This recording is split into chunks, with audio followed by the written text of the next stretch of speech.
All right, so first off, I'm going to redock my game window here. And now that we've got this text set up, we need to make a script to control its behavior. So let's go into our scripts folder. I'm going to right click. I'm going to go to new C# script. And I'm going to call this contextual message controller, because it's going to control the contextual messages. And we'll open that. Well, actually, before we open it up, let's drag it onto our contextual message text game object here before I forget. And actually, one more thing I want to do, I want to add a canvas group component to this game object before I get inside of the script here. So I'm going to make sure I have it selected. I'm going to hit add component and search for canvas group. Canvas group is useful for doing things like showing or hiding or making groups of UI interactable or not interactable, so that alpha controls its visibility. If you wanted to block raycast, meaning like block, if you had a button, a UI button back there, and I clicked, this text would block the button. Or if this, for instance, was a button, it would be very important that I could click it. Anyway, canvas groups are useful for managing your UI when you get a bunch of it. But for us, the reason we need a canvas group is just so we can control the visibility of this one piece of UI without messing up our entire canvas, in case we had like a HUD or some other type of GUI that was always supposed to be visible.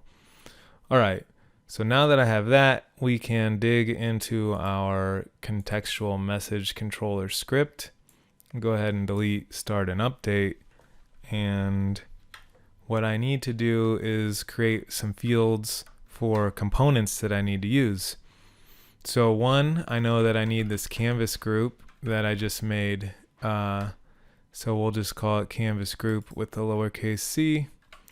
And I also need a reference to the text mesh pro component on this thing, which is this is always tricky for me to find. Normally, if I want some sort of component, I just look at it, I'm like, okay, it's mesh renderer, and I can make a variable of that type and hit get component and do whatever I need to do in script. Text mesh pro is a little confusing because it's not quite named exactly what you would type in on the code side of things, and I can never quite remember. So I think it's TMP text, like that, and that's an underscore. And this thing is going to need a using statement if I typed it in right. So we'll find out if I hit control period. You can see it says using text mesh pro. The name TMP text does not exist in the current context. We can fix it by hitting using TM pro, and that fixes that. So this is the name of the text mesh pro text component class. It's like I said, it always throws me off. I'm going to call this thing message text. And now I have fields to store references to the components I need to change in my script. Let's go ahead and make a start. Let's get our start back. And inside of start, we can initialize those by saying canvas group equals get component canvas group. And we can do this because the script is on the same game object as the components, and there's only one instance of each type of component, so it's fine. Message text equals get component, and then TMP text is the type of that component.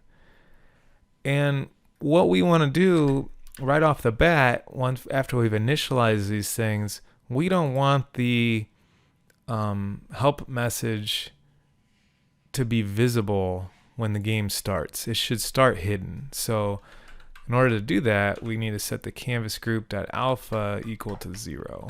And that way, no matter how I leave it in my scene view, Like I might want to leave this visible so I can see how it's gonna work. But then as soon as my game starts, I'm gonna hide it. And again, if you ever want to test what something does, you can just play with it in the inspector and be like, yeah, alpha 0 hides the thing. I want to hide it when my game starts, so let's put code in that hides it inside of the start function. Anyway, so that's a good starting point there. I guess the last thing I'm going to do here is start thinking about how this is going to work. So again, going back to our idea of the observer pattern, like these are object-oriented patterns. So we're thinking about this in the context of this contextual message system is like its own object, and we want to try and follow separation of concerns and use decoupling patterns and encapsulation. These are all, fancy words for saying we want each object, each class to only deal with itself and minimize the amount of interconnectivity, like direct connections between the various classes, because those direct connections are called coupling. And what happens when we have a bunch of coupling is it increases the odds of us messing something up when we change one of the objects, because changing one object can have like a ripple effect through all of the interconnected other objects, and that makes it a pain and dangerous. And as a programmer, that means I have to understand all of these connections before I can safely change anything, and you kind of result in this house of cards architecture that's very difficult to debug and work with. So instead, we use things like the observer pattern to decouple our code and leave our objects encapsulated and totally distinct and isolated from one another. So we need to think about, what could a contextual message text do? Well, the contextual message controller, what it can do is it can show text. So we're going to make this a private function, and we can think of, if the classes are the nouns in our object-oriented programming, the functions are the verbs or the methods. Method, function, basically the same in C#. So what can this thing do? It can show a message. And so I think, let's just stub that in. And when you show a message, what are some parameters that we might need to know about? What kind of data would the show message action need? And so one of them could be, it needs to know, what is the message you're trying to show? So by creating this parameter, we are empowering our function to be more versatile. It's not going to be hard coded. I could just set the text, message text equals, actually it's message text dot text.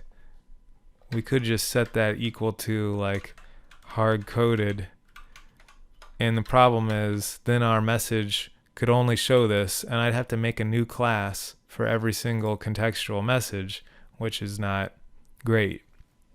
And, if I did that and I ever wanted to change anything about how it's set up, I'd have to change every single instance or every single class that showed a message. So instead, we're going to make one that's more versatile, and we can provide it with a parameter for what it's going to show.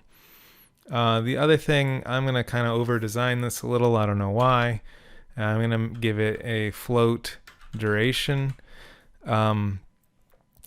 Maybe I can... Yeah, so the idea here is that because the messages could be varying length, they may need to be present for varying durations. For instance, if I had 3 sentences here, it's going to take a player a longer time to read all of that, so that message needs to be on screen longer than just a one-word message.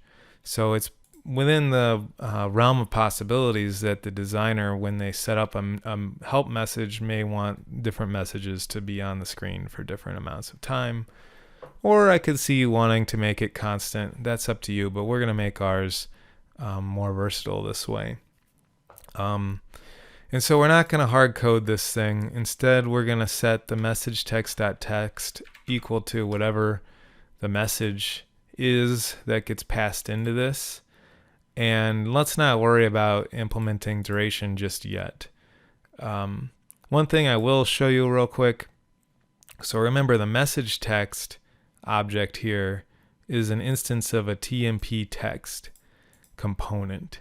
So the TMP text component is right here, and it has all of these different properties that we could change in the inspector, or we could change it in code. And so the text, I don't know, Text Mesh Pro is a little problematic to me because they are naming things very differently in the inspector versus what the actual variable in code is called. But the Text Mesh Pro text.text is what we want to change to make our message text change. So that's why it's message text.text. All right, let's save this. It's not going to do anything. That's fine. It's just incremental progress. Let's, I don't even remember if we changed the scene. I guess we did because we added that script onto our game object. So let's save the scene, save the project. Let's go to GitHub desktop and let's leave a note about what we changed here. So we created, what is this thing called? Contextual message controller script and stubbed in show message function. All right, we could say this is work in progress. All right, so we're making progress. Let's commit. Let's push. And I'll see you in the next video.